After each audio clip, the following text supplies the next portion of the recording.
Is the president responsible for gas prices going up? So, what's the most important issue to you? What do they say? MAGA Republicans have awakened the powerful force in America, the women of this nation.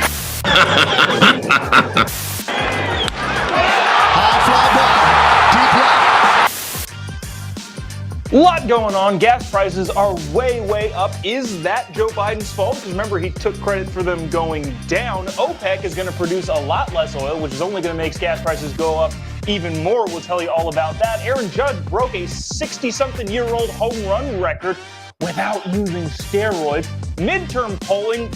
Elon Musk is back buying Twitter, and so much more, all in this episode of Daily Caller Live. My name is Jobob. Daily Caller Live starts right now. 2, 1. Here we go. Might be the only brown guy on earth named Jobob. That is actually her name, Jobob. Live from the dingy bunker, completely cut off from the outside world, except for you fine folks. My name is Jobob. This is Daily Caller Live. Thanks so much for tuning in on today. It is October 5th, the year of our Lord 2022. So glad you're here, but also not so glad that gas prices are going back up. Over the weekend, where was it? It was in Mammoth, California.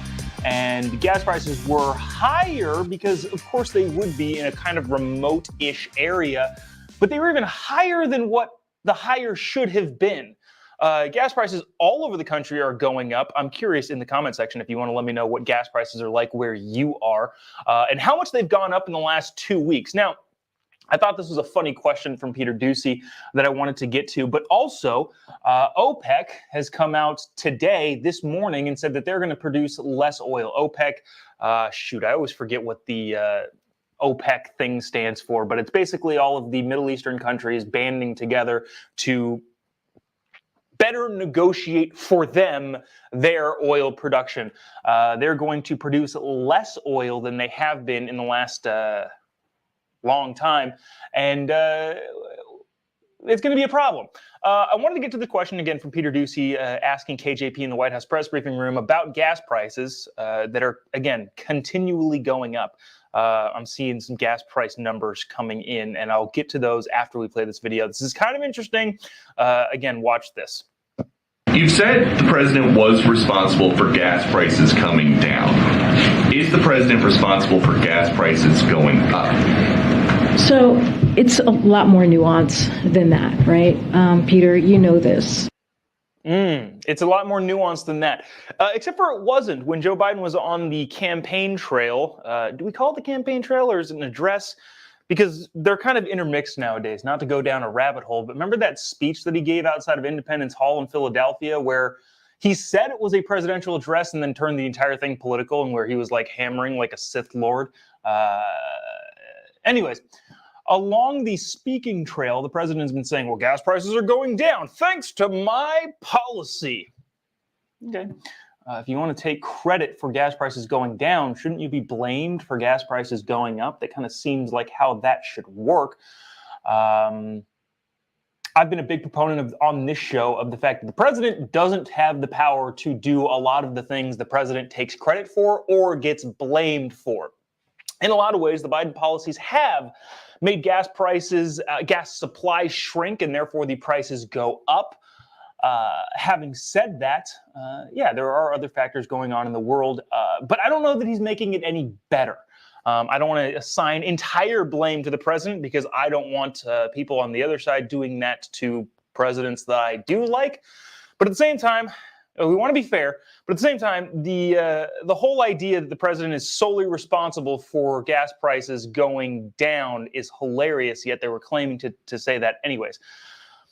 But another thing happened today that I thought was interesting, but over the last couple days that I thought was really, really interesting. OPEC, who again, like we mentioned, is the consolidation of a lot of your big countries. I think they're ran out of Saudi Arabia, and they kind of lobby for all of those Middle Eastern countries that band together to better negotiate for themselves when selling oil to the United States.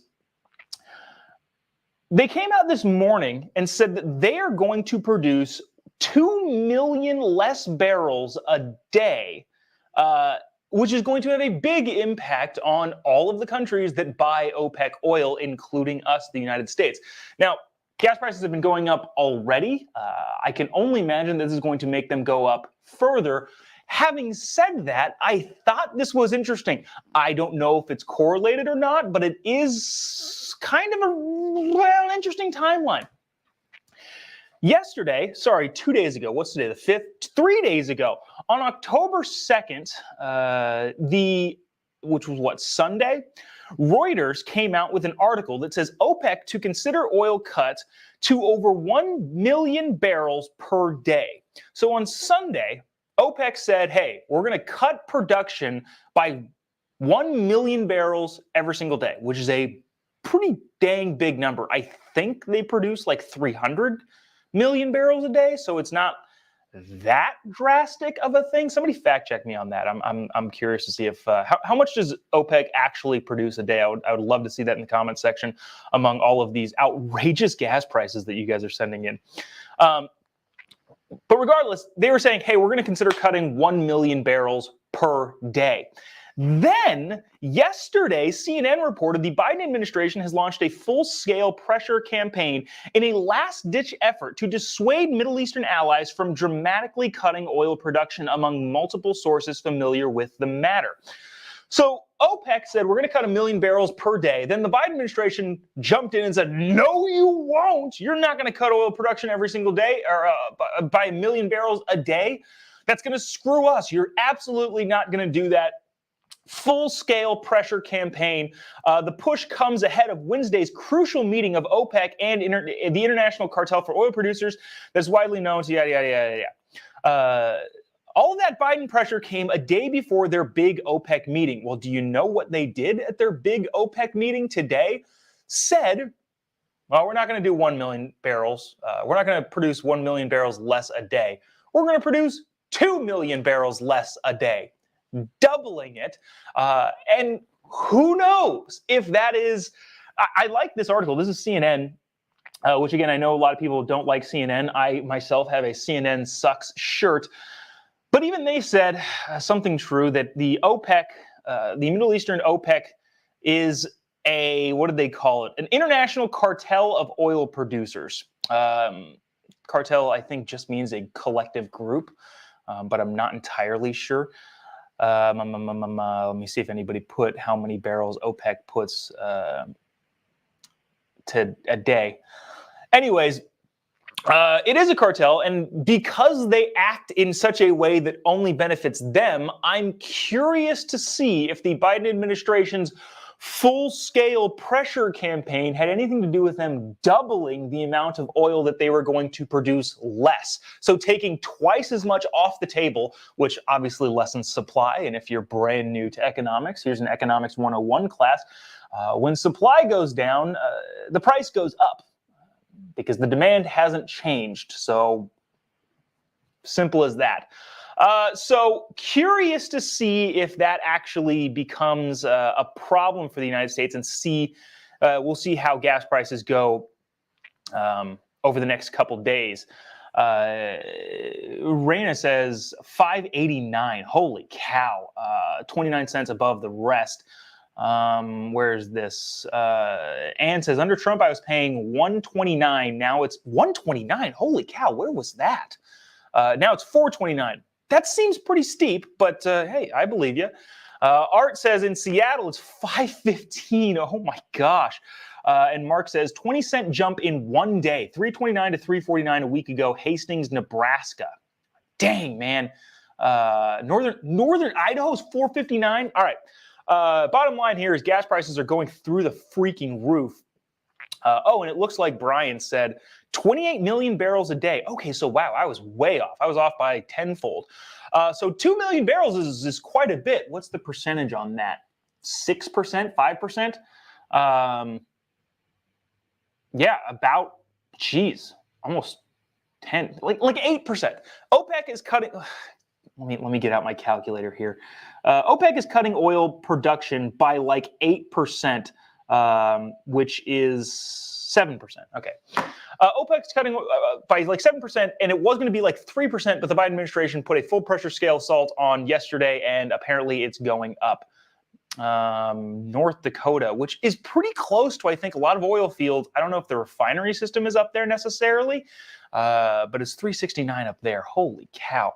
Okay, here's the highest one so far. And I don't know if you guys are yanking my chain here, but Sacramento's Lyle says 637 a gallon. Jeez, it was 728 where I was in central-ish California, is up in Mammoth Lakes last weekend, which has got to be, you know, it's more remote, so gas prices are going to be more expensive. But 729, holy crap.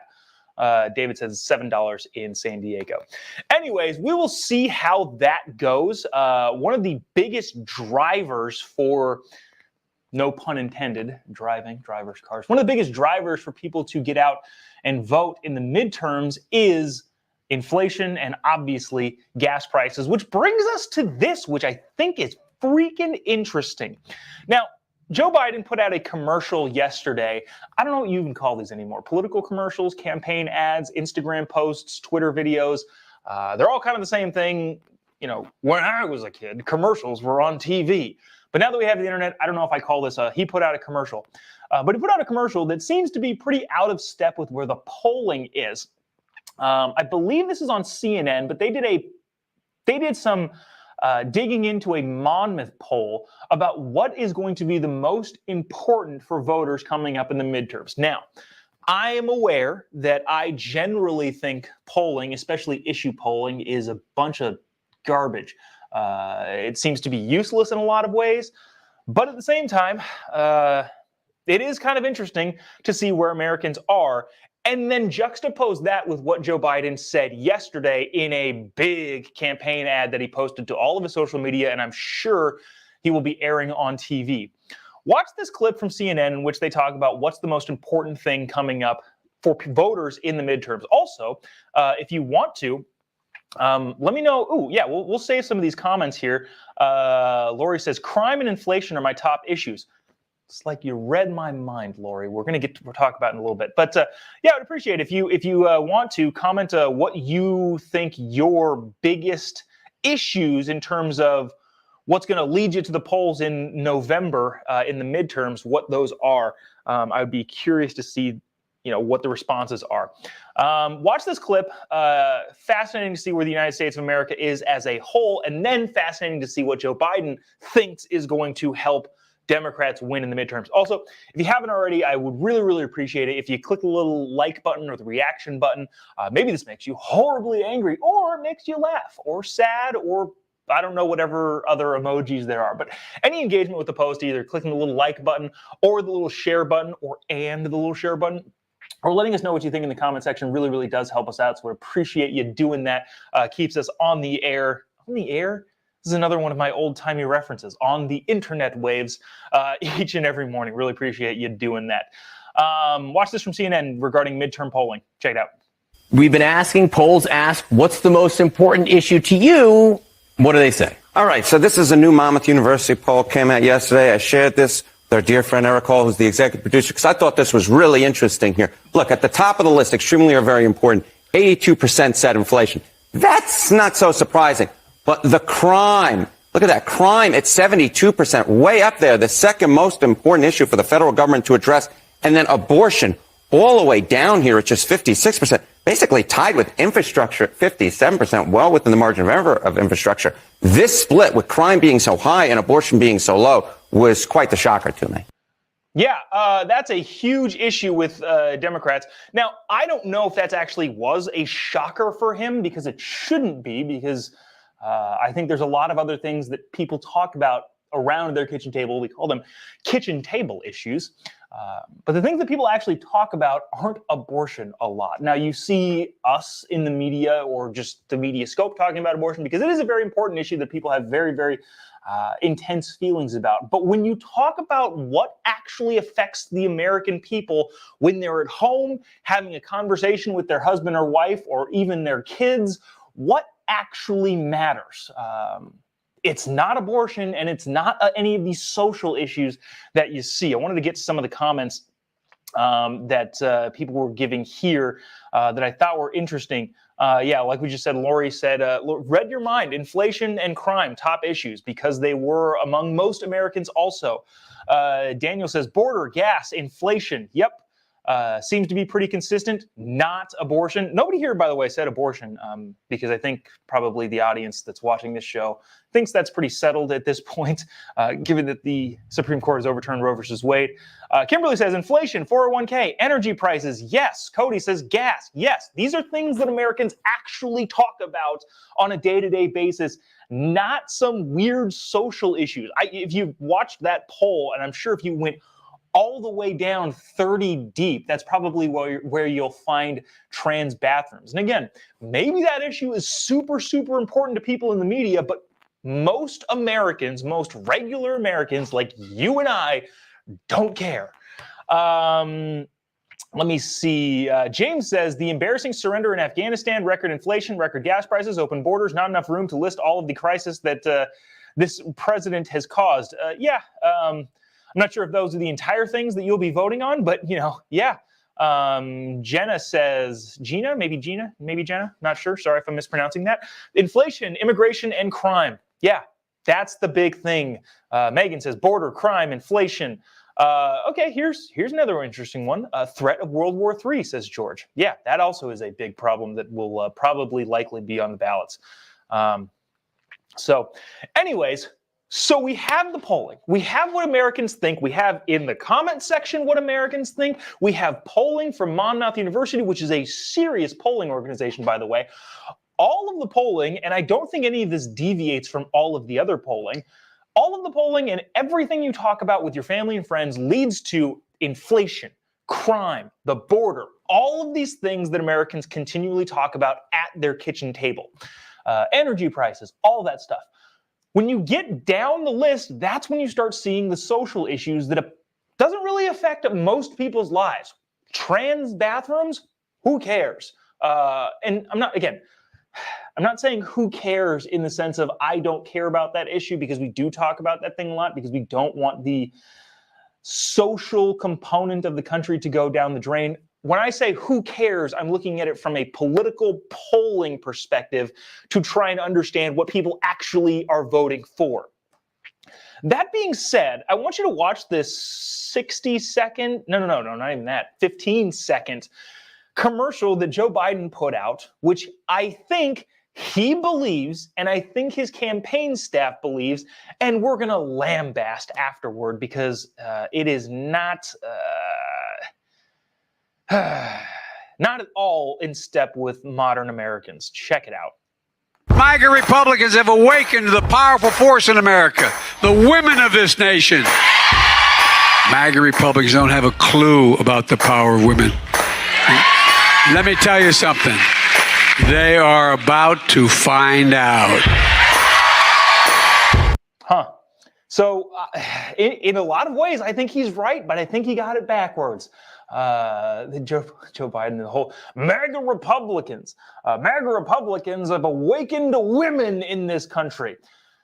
I honestly think they have. Unfortunately, Joe Biden, it's not in the way that you think. He's going down the rabbit hole of so many people care about abortion and trans women rights that those are the women that are going to turn out to vote, neglecting the fact that I think the women that the MAGA Republicans have been awakened because the quote-unquote MAGA Republicans have shown them all of the crazy things that are happening around the country. And they didn't even necessarily need to do that. It's right in front of their faces.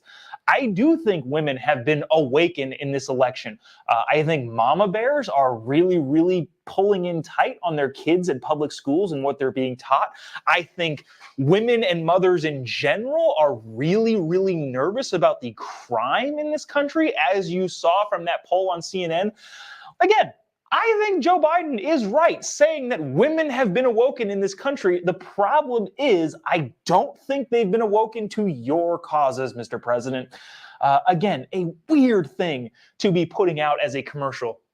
And maybe you don't find this super interesting. This is probably just super interesting for me as a former political consultant that would work on messaging and marketing of political campaigns. But this is a misstep. I think a big misstep if they're going to try and push this sort of messaging all the way into November. And that should go without saying. I'm fine with them making missteps. That's not something that I worry about at any point. But it's going to be interesting to see if they continue to play that card, especially knowing that the polling shows that nobody really cares. I want to get to this before we've run out of time here. Elon Musk is buying Twitter yet again. I know that a lot of you might be kind of done with this topic. Not done with this topic, but like, yeah, we've heard it. It's back and forth and back and forth. But this time it does look like it's a thing. Now, I don't know why he's, decided to do that, the Twitter reversal again. But just to catch you up on the story really quick, Elon Musk said he's buying Twitter. They came to an agreement. The Twitter board said, yes, you can buy us. Then he said, no, I'm not going to buy you because you have a ton of bots on your platform. And I don't want to have any of those. Like, I don't want to pay for the fake users. Like when you buy a platform, not that anybody's bought a platform before, but if you buy a platform like Elon Musk wants to do, he's buying it for the eyeballs. And if half of those eyeballs are fake, then he doesn't want to pay the full retail price, assuming that those eyeballs are real.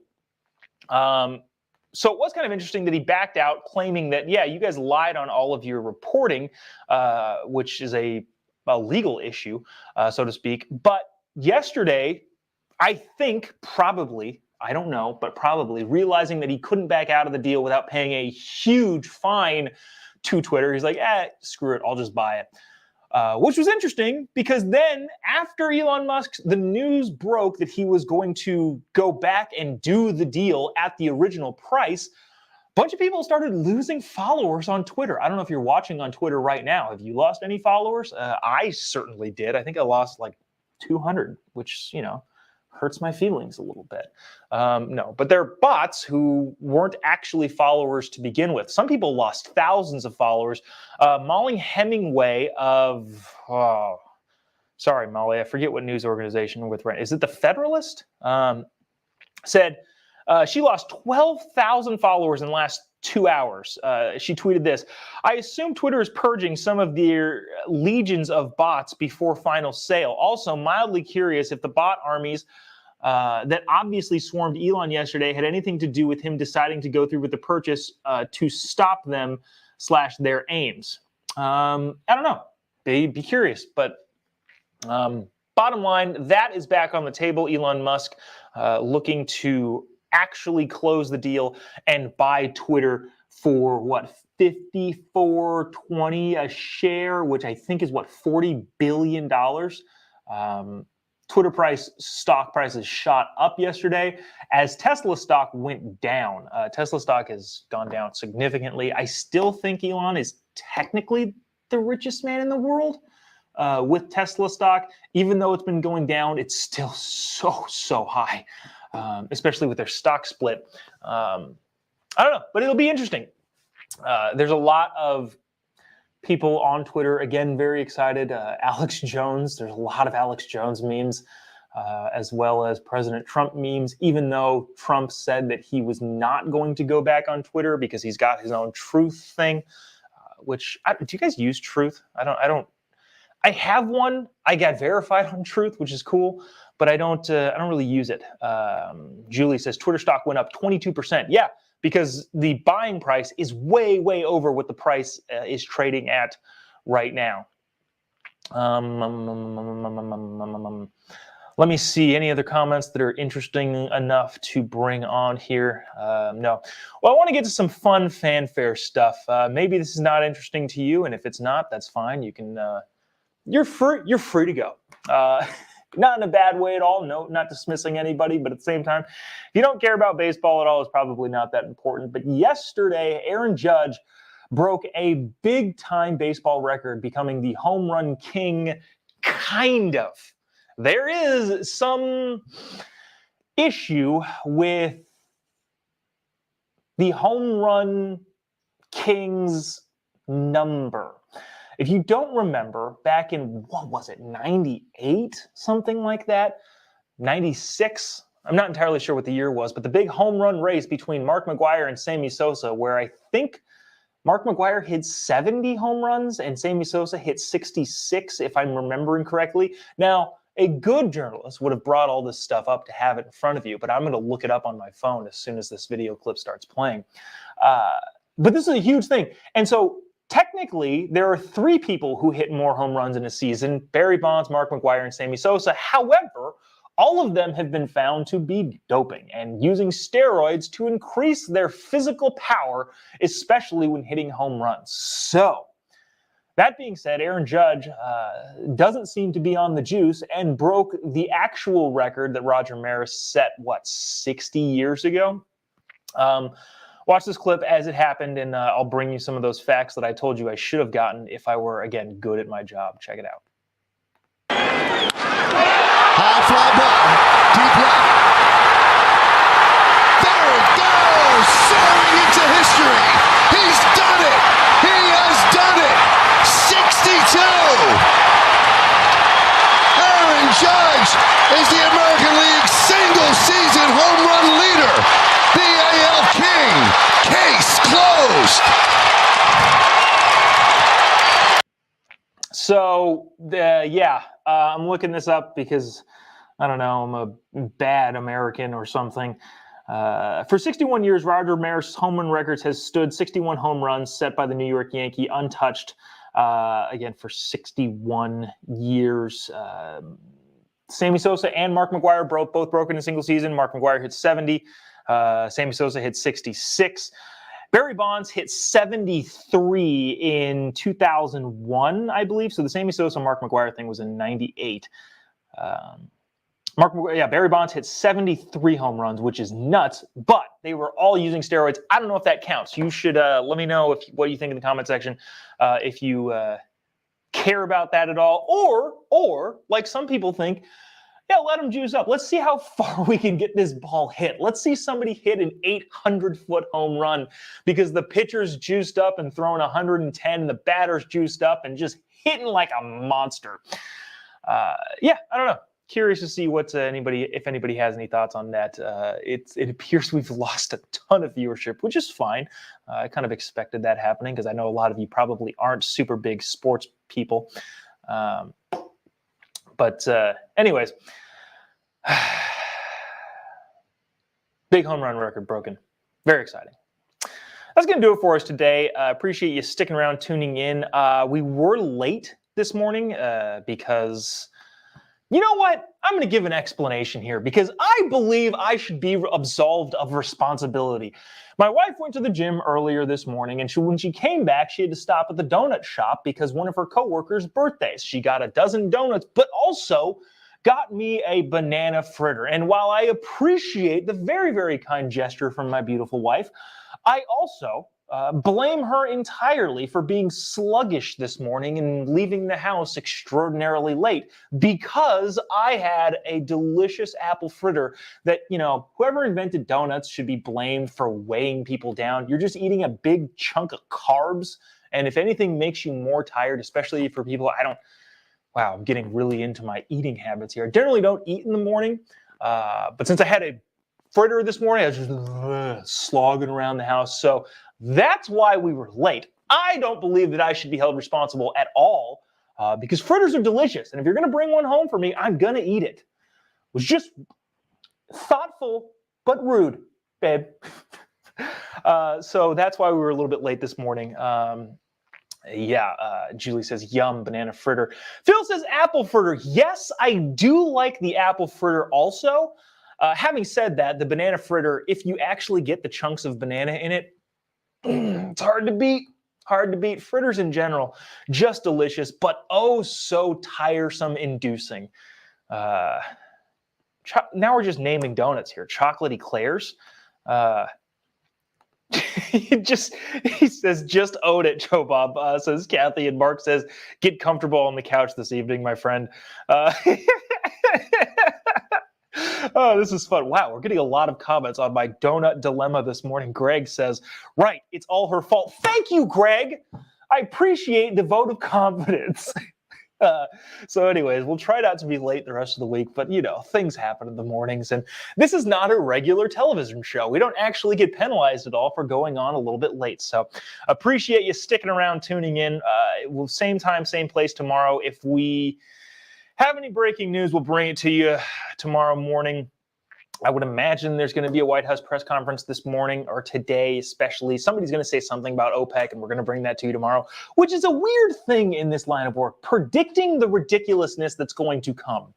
I don't know how I feel about that. Like, there's nothing on the docket tomorrow, but I already know that somebody is going to say something stupid about OPEC and about gas prices in the administration, and we're going to play it for you tomorrow. Maybe I'll pull this clip so that I can show it tomorrow to prove how predictable all of this stuff really is.